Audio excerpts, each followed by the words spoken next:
Welcome to the Principal Podcast, where we talk about how the best professional services firms grow. Whether you're looking to scale your firm or learn from the stories of founders and leaders who've done it, you're in the right place. Join us as we interview the best leaders in professional services. Let's get on with the show. Welcome to the Principal Podcast, a place where we talk about the business of consulting. Whether you're looking to grow your own practice or learn from the stories of leaders in consulting, you're in the right place. I'm your host, John Degnan. Join me as we talk with the best consultants in their niche. Eric Savant is definitely one of these best consultants. He's the founding partner of GTM Savants, a consultancy helping technology startups and scaleups design commercially effective go-to-market systems.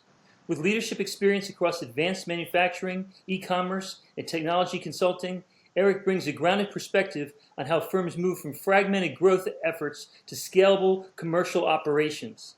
In this episode of the Principal Podcast, Eric shares how professional service firms can think more strategically about growth, alignment, positioning, and long-term client relationships in increasingly competitive markets. Eric, welcome.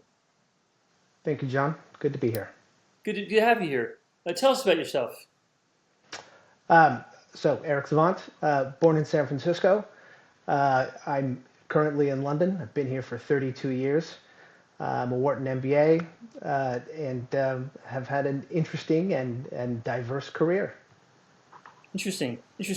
So in your early days in San Francisco, how did you transition all the way to London? I've always loved Europe, and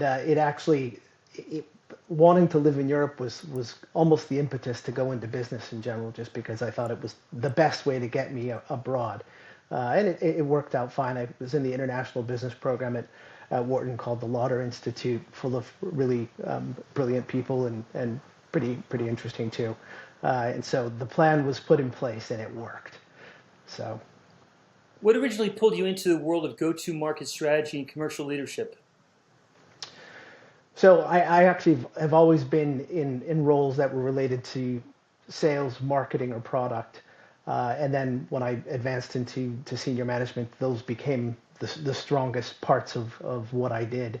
To be honest with you, this is a new role. Being a consultant is a new role for me. I've typically been in industry and been in management. Ultimately, go-to-market is a full breadth of activities, and if you don't have it right, then your business can't succeed. Or if it does succeed, it'll succeed in a very moderate way and not in a brilliant way. So I saw opportunities in all the businesses that I've been involved in, and I certainly see opportunities for other businesses that look to expand. What are the businesses that you've been involved in? So I started in hotel convention sales before I got my MBA, and then moved from there into direct marketing. I was in two of the biggest direct marketing companies in the world for a while. And this is prior to e-commerce. And these companies had some difficulty going into e-commerce, which was ridiculous because they're the most set up for it. So I started my own e-commerce company. I ran that for 13 years. Then moved to take over another one as a CEO that was in 3D printing and additive manufacturing. Moved into another after that as well. And then as I got towards the end of my career, which is where I am now, more than towards the beginning, I thought I might take those skills and apply them to more broadly to other businesses. What specific problem are you helping clients solve today, and why does that solving problem matter personally to you? So I've always been a product guy. I like things. I like and services as well. But I really like being attached to what people can offer, do, make, think, and I see it as in the later part of my career when I moved more into technology-based companies. I could see that there were a lot of brilliant people who had great ideas, great products, and just really didn't know how to bring them to the market, didn't know how to bring them across and sell them. For me, it is kind of a personal thing. I hate to see something done badly, and so many companies do it poorly. So I get offended by bad websites. I get offended by by bad pitches, and I want to help. So I didn't create this by myself. I created with a partner, and we're expanding as we go. I'm at the beginning of the journey for the consultancy side, not closer to the end, and we have a lot that we can offer, I think, to companies that need some help. How long have you been in the consultancy? This consultancy is 7 months old. Oh, wow. So I've gone basically from leadership and running companies to converting it into a different set of skills. And there are a lot of people who actually come to this point in their careers and they're just not quite sure what to do next and where to put it. And those are the kinds of people that I like. Those are the kinds of people that I bring in to join me and offer our skills to other people. Was it a difficult decision going from a traditional 9 to 5 to leaping consultancy? John, I've been in management for a long time, and traditional 9 to 5 just doesn't it just doesn't happen that way. I read that in your website. Yeah, that's it. Yeah, so we don't do 9 to 5. I haven't done 9 to 5 for a long time. But this is more. I like this. I like what's interesting about doing consulting, and because I really never planned to be a consultant. It just worked out that it made sense to do it at this point. But what I love about it is that you get to see a lot of different issues, a lot of different problems. You start to see the patterns that more quickly, right? Because you're seeing them across many more entities. And so you can, the more people you can help, the more interesting it becomes. Who are your ideal clients today? So I've been recruiting people who have different skill sets and have different industry expertise. But what I typically want to do is I like to focus on technical founders and technical businesses that have a product that requires some storytelling to bring across, not necessarily an obvious, I see this, I know exactly what it is, and I know how to use it kind of a product. And so I feel that we have the most to offer for those kinds of companies and those kinds of say founders and scale-ups. How do companies typically discover GTM Savants, and what marketing approaches have you worked best for you so far in finding the right clients? So it's of course interesting because, as I say, I'm 7 months in, right? So we are building our own go-to-market strategy as we're helping customers build theirs, and I think every business has its own secret sauce. Depending on what the product is, depending on how you need to bring it across, you'll either be more inbound, more outbound, more product-led, more community-led. It really depends on what the product is. For us as a consultant, certainly we're doing a lot of things like this, speaking to the public, a lot of content creation, a lot of to drive inbound activity and referrals. And we're doing some very targeted outbound as well. We know exactly who we want to go after. In the UK, they have something called Companies House. Companies House is where everybody registers for when they start new companies. So we're able to pick out very specific targets of, okay, well, these are the kinds of companies that fit who we want to work with. And so we'll go out and reach out to those in a targeted way. Okay. What do you think about podcasting as a tool for marketing? Well, I think podcasting as a tool is brilliant. I think it's especially brilliant if you're a consultant, because if you can't really describe what you're doing and how it works and what matters, then it's going to be really difficult to bring in new clients and then to maintain them. So podcasting is a brilliant way of just showing who you are, what you're about, and what you hope to help them achieve. Same with videos and the like. Other content is good for that too. So written pieces, I think, are really useful. You do have to go out and show how you think, because people are going to be hiring you for just that. They want your brain power, not just your good looks and experience. So. In complex B2B environments, especially with technical products and longer buying cycles, how do you usually guide prospects from initial interest to a signed engagement? So yeah, it's for us. I mean, that question is almost misplaced, because it's the right question for my clients, but it's not the right question for me. Okay. I feel like our product is actually pretty straightforward. If a customer has a requirement, if a customer has a need, and they're struggling to get traction within their marketplace, then it won't take them a long time to make a decision whether they need you or not. They just need to see some proof that you know what you're doing, and that you know what you're talking about.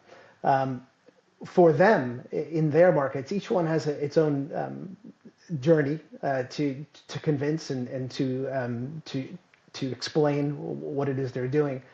So it's you have to treat each one in sort of a bespoke way. There are general truths, of course. They all have to do all the right kinds of things. They have to follow the right pattern. But if they do that, then it doesn't really matter how long their cycle is. They should be able to get their story across and make conversions.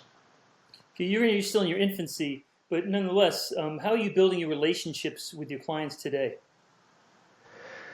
So I think that the single most important thing that we're doing is we're helping them to assess their businesses quickly.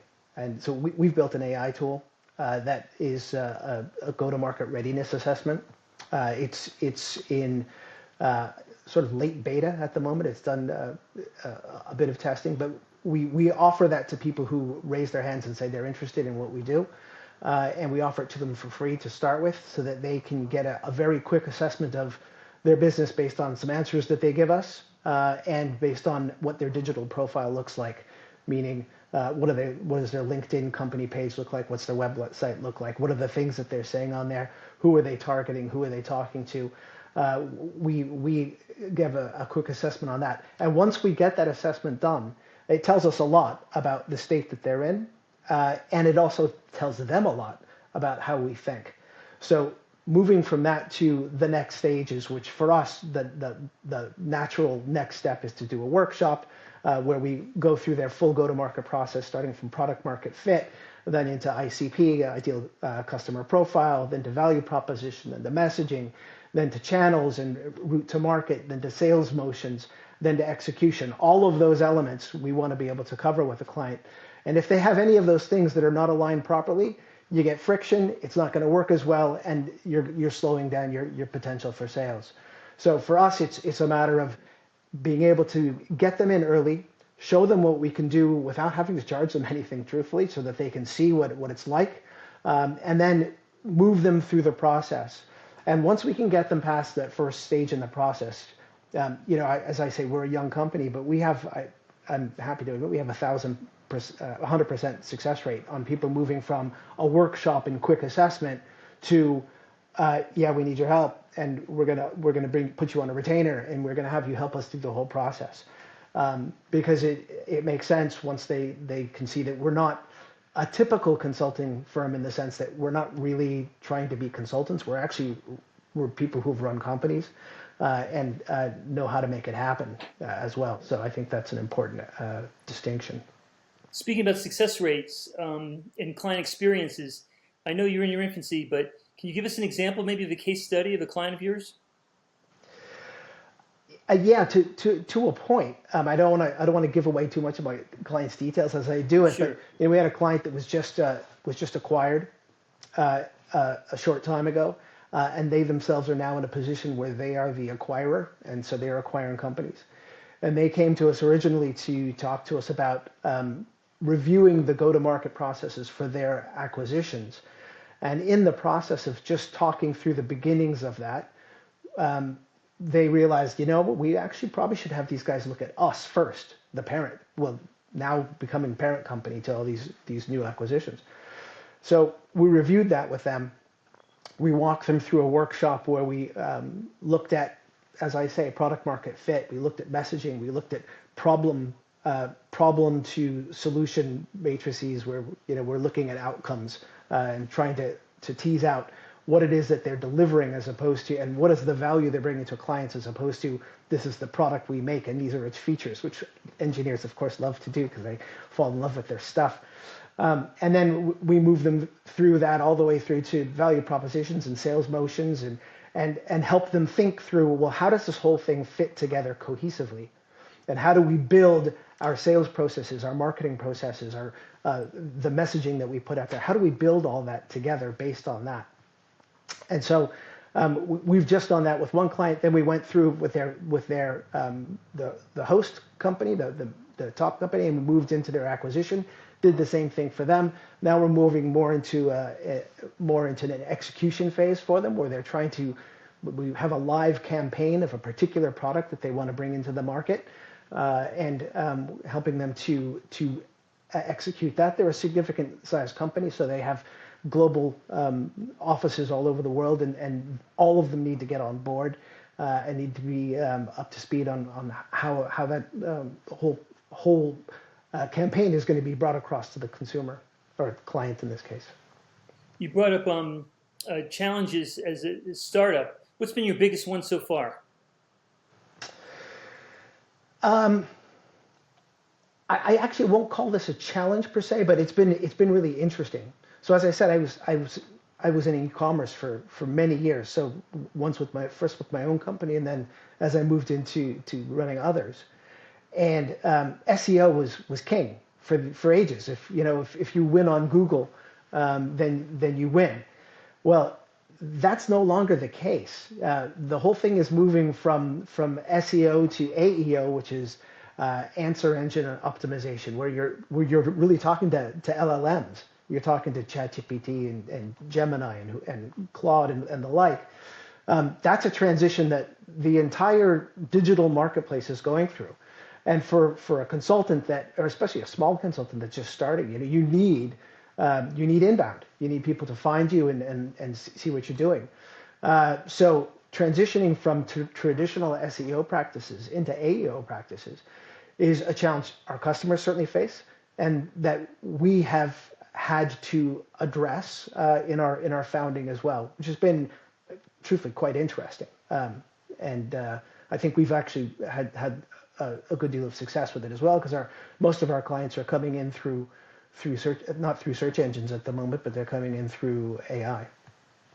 One theme on your website is entrepreneurial inspiration. Can you elaborate on that? Yeah, entrepreneurial inspiration. I mean, I've listened to one of your podcasts that prior to coming on, that was a guy who's sort of a serial entrepreneur himself, and it's some people accidentally become entrepreneurs. They have an idea and they weren't necessarily planning on creating a company and going off on their own, but it becomes sort of this irresistible urge to make it. I think the one thing that good entrepreneurs have in common is that they like to build things, and that's one of the things that I share with them. And when I started this consultancy firm, I could very much have just done this as a solo practice, but I didn't want to do it because I feel more a builder than a consultant, if that makes sense. And entrepreneurs, that's what they are. They're builders. They can't help but build things. So for us, the kinds of people that I like to bring around us, the kind of people I like to have join the firm, are people who also like to build. And clients recognize that. They can see fellow builders. They know it. It's authentic. And so our clients have that inspiration, and we have it too. And we'd like to bring it out to them and help them to do it better. Okay. Looking ahead, where do you see the biggest opportunity for go-to-market strategy in commercial consulting over the next few years? Well, the opportunity for us is actually it's kind of a disappointing one for others in a way, in the sense that the economy is not great. The world economy is suffering. Young people are having a very difficult time finding work straight out of university. So there's going to be with people working hybrid now, working from home, there's going to be an onslaught of people who actually are not working 9 to 5s, as you started the conversation with. They'll be doing their own thing. And you'll have lots of people who have ideas and want to start and want to build and want to try their own things. So this moment for us is, I think, perfect. There are people who are going to have ideas. They won't necessarily know how to bring them across. And so go-to-market strategy has never been more important, in my view. Eric, if people want to find more about you and see what you do, where should they go? So I'm on LinkedIn, Eric Savant. There aren't too many of us, so you should be able to find me. I'm based in London, and I'm with GTM Savants. We also have a website here in the UK, gtmsavants.co.uk, and you can reach me through that. Or, of course, by email, eric@gtmsavants.co.uk. Okay, we'll put all the links in the description. Thank you so much for coming on Principal Podcast today. We really appreciate it. Thanks, John. It's been a pleasure. Thanks for joining us on this episode of the Principal Podcast. We hope you learned valuable strategies to grow your firm and take your business to the next level. Make sure to subscribe and leave us a review wherever you're listening to this show so you never miss an episode. To apply and be a guest on the show, click the link in the description. See you next time.